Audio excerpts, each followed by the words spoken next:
নতুন করে সরকার বিরোধী আন্দোলন গড়ে তোলার লক্ষ্যে সংগঠন ঢেলে সাজানোর উদ্যোগ নিয়েছে বিএনপি।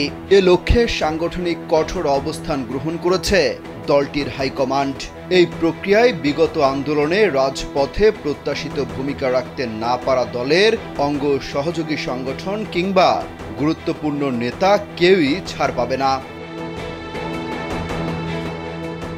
সাংগঠনিক অ্যাকশনের অংশ হিসেবে বৃহস্পতিবার মধ্যরাতে ভেঙে দেওয়া হয়েছে বিএনপি ও ছাত্র দলের ৮ মহানগর কমিটির সহ জাতীয়তাবাদী যুবদলের কেন্দ্রীয় কমিটি।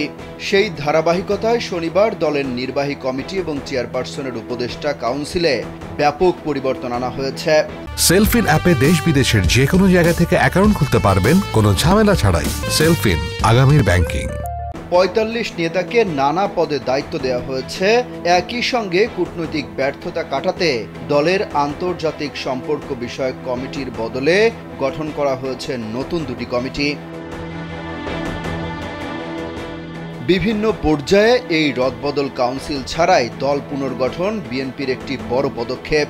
৭ জানুয়ারি নির্বাচনের পর ব্যাপক পুনর্গঠনের যে বার্তা দেওয়া হয়েছিল, এবার তা বাস্তব রূপ পেতে শুরু করেছে।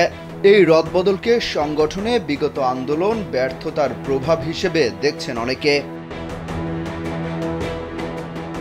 সংশ্লিষ্ট সূত্রে জানা গেছে, সামনে দলের আরও রদবদল আসছে।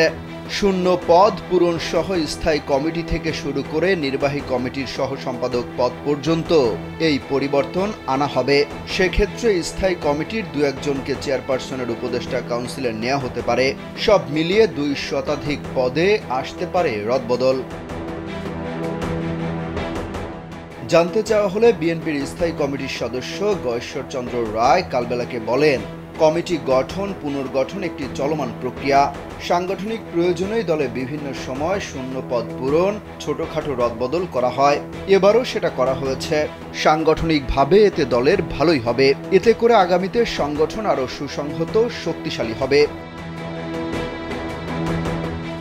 সূত্র জানায়, সম্প্রতি বিএনপির স্থায়ী কমিটির বৈঠকে সংগঠন পুনর্গঠন নিয়ে আলোচনা হয়েছে।